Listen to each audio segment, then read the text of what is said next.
Primeira dica que eu dou para vocês, né? Não sei se vocês sabem, mas existe uma estatística que prova que aproximadamente que todos os profissionais de recursos humanos que trabalham com essa parte de análise de currículo, eles levam aproximadamente de 6 a 7 segundos para fazer a análise do currículo seu, a primeira análise, para ver se ele vai separar você para fazer uma análise um pouco mais aprofundada, se vai te chamar para entrevista, ou se ele já vai colocar ali no arquivo. Dica rápida, principalmente de cidades menores. Por exemplo, uma cidadezinha do sul de Minas Gerais que fica entre Piranguinho e Delfim Moreira, sabe? Cidades assim ainda tem muita análise em papel, acredite ou não. A ideia de uma entrega de currículo em papel é principalmente quando eu tenho indicações. Então, quando eu recebo indicação aí dos profissionais que trabalham comigo, normalmente a indicação ela é feita em papel. As pessoas direcionam o papel para a gente. Então, o que acontece? Qual que é o erro, né? O primeiro dos erros aí que é cometido é a questão dos dados pessoais. São pessoas que às vezes não colocam os dados pessoais de uma forma correta, seja porque digitou errado, ou porque colocou um dado desatualizado, ou então porque a pessoa esqueceu de colocar algum dado que era importante. Se eu não tenho... Pergunta para mim, como é que eu, profissional de RH, com 7 segundos para analisar o currículo de uma pessoa, vou conseguir identificar quem é esse bendito? Eu não consigo. Se vocês não colocarem lá no currículo o dado pessoal de vocês certinho, né? Coloca o nome, coloca o endereço de telefone atual, coloca um endereço que você utilize. E como é que eu vou te encontrar? Não tem jeito de eu te encontrar. A outra questão, que também é bastante comum, né? É o objetivo profissional. Então essa é a questão 2 agora. O objetivo profissional. Ele tem que estar alinhado a 2 coisas. A primeira das coisas, ele tem que estar alinhado à sua experiência. Então se você trabalhou igual eu, né? Eu trabalhei vários anos com RH, com a parte comercial e a parte de comunicação.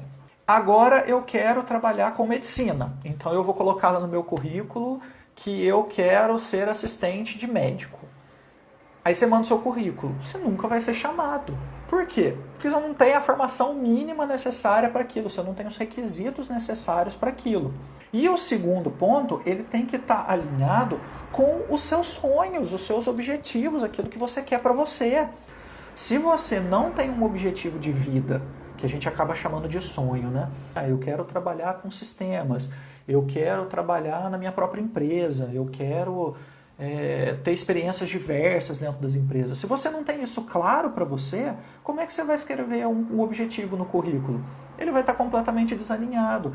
E aí você está trabalhando com, sei lá, trabalhando com engenharia e o seu sonho era ser ator, né? E você, sei lá por que motivo, você nunca teve coragem de começar a dar passos nesse sentido. Você vai ser frustrado, você não vai ser um bom profissional que rende tanto quanto você seria se você estivesse fazendo aquilo que você sonhou. Tá legal? Então, o segundo ponto é a questão do objetivo profissional. Aí eu pergunto para você, e eu vou pedir para você comentar aqui embaixo, calma que não é nada comprometedor. Eu só vou perguntar para você o seguinte, você já tem 100% claro qual é o seu objetivo profissional de vida? Se você já tem, dá um aceno aqui embaixo, comenta assim. Se você não tem, fica quietinho, não se expõe não, você pode ficar tranquilo. É só para a gente ter uma noção de quantas pessoas já têm assim, uma visibilidade de carreira, tá joia? Não é o objetivo eu partilhar minhas experiências aqui, mas eu teria algumas coisas para partilhar com vocês na questão de ciência da computação que eu fiz lá atrás, não tinha nada a ver comigo, enfim, coisas assim. Estudar e-social na parte de folha de pagamento que eu não gosto de processar folha de pagamento, não é a minha praia, mas fui a fundo e não é o que eu quero, enfim. Mas você sabe? Se você sabe, comenta aqui embaixo. Se você não sabe, fique quietinho, não deixa ninguém saber. Depois você tenta definir melhor, tá joia? Então, só para recapitular a questão do primeiro ponto do currículo, são os dados pessoais, coloquem dados pessoais funcionais e corretos. O segundo ponto, o objetivo profissional, que tem que estar alinhado a 2 coisas. A primeira, a sua bagagem, né, a sua carreira como um todo. E o segundo são os seus sonhos ou os seus objetivos profissionais. Dando continuidade, né, o terceiro ponto é uma continuidade do ponto anterior. Danilo, objetivo profissional, você falou que tem que estar alinhado com a minha carreira, mas eu já tomei decisões erradas, já fui caminhar para outras áreas, me formei em um curso X, estou trabalhando com umas coisas Y e não é exatamente o que eu quero. Então, no seu currículo, se você quer mudar de carreira, não é escrever no currículo que vai resolver o seu problema. Você vai ter que dar passos para você alcançar aquele objetivo, tá joia? Então, no currículo, não coloca isso. Se você não tem uma carreira alinhada, não adianta você forçar o recrutador ali, colocando eu quero virar engenheiro, se você não tem nenhum tipo de experiência, nenhum tipo de formação naquilo. Você tem que dar passos, utilizar outras coisas como trampolim.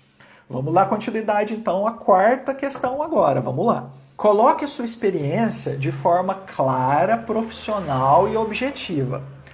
Não precisa ali ficar descrevendo muita coisa, né? Tem gente que faz isso para comer papel, né? Para mostrar aquele currículo grandão, aí põe lá uma experiência e tem 30 linhas falando daquela experiência. Não adianta, não é isso que vai fazer você entrar. Você tem que ser objetivo. Se você tem pouca experiência, você vai colocar um pouquinho mais detalhado aquilo que você faz, para não ficar ali uma linha só. A próxima dica agora é o seguinte, supondo que você está participando aí de um processo, e aí pode ser aplicação de vaga ou em papel ou em um sistema. A dica que eu dou é a seguinte, procure palavras-chave que estão escritas na descrição da vaga. Tá legal? Então, assim, pensa nessa questão de palavras-chave para poder colocar no seu currículo, tanto em papel, por conta desses 7 segundos, quanto no sistema, para a hora que eles filtrarem lá e aparecer. Por isso que você tem que olhar na descrição de vaga. Quando você for atualizar o seu currículo para você mandar, olha na descrição. Então, vamos dar continuidade. O sexto ponto é a respeito de não mentir. Sabe aquela coisa que mãe sabe que você está mentindo? Recrutador sabe que você está mentindo. Então, por favor, não coloca que você tem inglês avançado, porque a hora que eu ligar para você e começar a falar inglês já de sopetão, você não responder para mim, você já está eliminado. A sétima dica, vamos lá. Tenta, ainda nessa questão de não mentir, tenta ser preciso nas informações que você coloca. Como assim? Você vai preencher o seu currículo lá. E aí você não lembra exatamente a data que você trabalhou em tal empresa? Eu lembro que eu trabalhei mais ou menos em 2015, mas eu não lembro exatamente quando. E aí você vai lá e coloca qualquer coisa no seu currículo. Quando a gente confronta dados no momento da avaliação, isso pode causar uma má impressão. No mínimo de que você não sabe nada da sua própria vida. Basicamente isso, esse é o mínimo. Além disso, pode passar uma impressão a respeito de organização, que você não organiza suas próprias informações. E o terceiro, pode passar uma impressão de que você está tentando tapear o recrutador. A parte 8 é descrever somente atividades extras que efetivamente contribuam para a sua formação, né? Então tem que colocar sua formação acadêmica, você tem que colocar. A sua experiência profissional é onde você mais tem que gastar o espaço do currículo. Experiências que agreguem valor, igual aquelas que eu mencionei lá para vocês lá atrás, né? Estágios, trabalhos voluntários efetivamente de valor. As suas habilidades que não são vinculadas às suas capacitações técnicas. Então, idioma, alguma coisa de informática, algum requisito que a vaga pede, né? O próximo item aqui, crie um documento em uma única folha frente e verso. Se for um documento online, você vai ter as suas restrições lá. Mas o seu currículo é você quem faz. Seu currículo em papel ou em PDF. Então o que vai acontecer? Tenta ser conciso. Frente e verso é o máximo que eu te dou para você fazer o seu currículo. Frente e verso. Danilo, mas eu tenho muito mais formação. Lembra aquilo que eu falei, prioriza. A sua formação que seja adequada àquela posição, você descreve melhor. As outras só menciona. Experiência profissional. Descreve melhor aquelas que são mais recentes e ou têm a ver com a vaga pela qual você está se aplicando. As outras só menciona. E a última dica aí dessa lista que eu vou passar para vocês é o seguinte, ó, revise todo o conteúdo e peça para que outros façam o mesmo, principalmente alguém que seja de RH. Então essas são as dicas que eu dou para vocês. O Instagram vai me derrubar agora, infelizmente. Mas eu já agradeço aí todo mundo, não deixa de seguir aí nas redes sociais, tá joia? O Instagram, Facebook, LinkedIn. E não deixe de acompanhar a nossa próxima live, tá legal? Abraço a cada um de vocês, foi um prazer, tá joia, gente? Desculpa, mas vão me derrubar agora. Valeu, gente, obrigado.